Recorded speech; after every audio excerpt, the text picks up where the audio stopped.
It's both easy and hard to maintain VO2 max as we get older. I know that sounds contradictory, but that's okay. The good news is we can do something about VO2 max and keep it from declining because it will go down. Now we care about stopping this decline because VO2 max, which is the maximum amount of oxygen we can consume when we exercise, is a measure of our fitness. So as VO2 max goes down, so is our fitness. So to understand how we can maintain our VO2 max as we get older, I figured there's science out there that's probably looked at this, so it's time for me to do a little research. Welcome to the Ageless Runner. I'm Ralph. If you're new here, I'm all about helping you have a fun and healthy running life at any age, especially as you grow older. So I actually found two studies. Both were from the Journal of Applied Physiology, and both were very similar in that they looked at older runners. One study, they were 50 to 80. The other study, they were around 60 to 64. And they both looked at long-term periods. In other words, one study looked at changes over 8 years. The other study was 10 years. And both studies had two different groups of runners.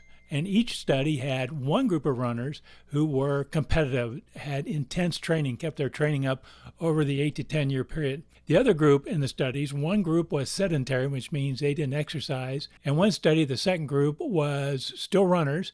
They were not doing intense training. They were more aerobic in their training. They were doing the slow, easy runs, but they still exercised. And there were some interesting findings. In both studies, the groups with the intense runners, the runners who kept up with their training to run competitively, only had a 2 to 5% drop in VO2 max over the 8 to 10 years, depending on which study they were in. And the groups that were either sedentary or only did aerobic training had about at least a 12% drop in VO2 max.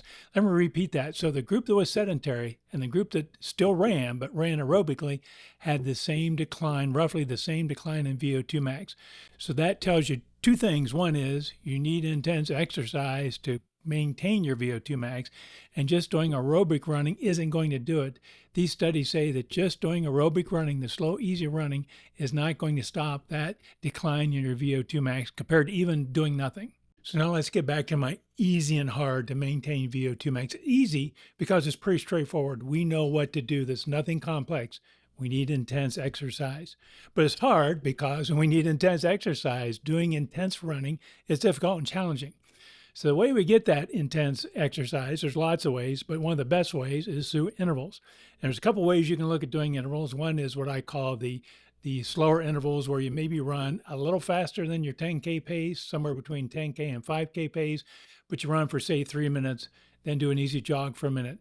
Do 4 or 5 of those, then over a month to 6 weeks, build up to where you're doing maybe 8 to 9 of them.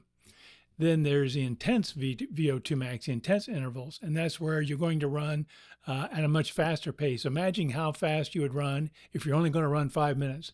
Run at that pace at an interval, but only run 30 seconds. Easy jog for a minute and do another 30 seconds at that pace.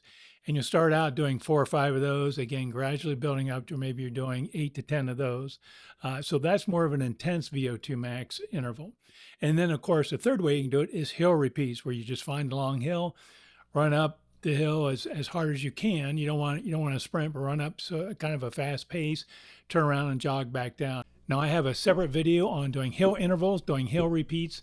I'll cue that up at the end, you can take a look at. So it's very doable to maintain your VO2 max 1 day a week. Make one of your training days an interval day. Do those intervals that I discussed or whatever intervals you like to do, but you need to get your heart rate up. You need to get it up for an extended period of time. I think 1 day a week will go a long ways to keeping your VO2 max in shape. Now, for me, I haven't been doing that religious of intervals, but now I'm going to based on this research I've read. But I've noticed lately I've been trying to run a little harder in some of my runs. I've noticed, according to my Garmin, my VO2 max went up 1 point. And you might say, well, 1 point, that's nothing. What does that do? The point of the matter, that 1 point, is that it's not going down. It didn't go down. It actually went up a point. So adding harder running, doing that intense running, will help you maintain and maybe even improve your VO2 max depending on where you are. Hey, thanks so much for watching. I really appreciate it. Hope you learned something. If you enjoyed this video, please scroll down and hit that like icon. And always, if you're new here, I would love to have you stick around and be a subscriber. Thank you so much and happy running.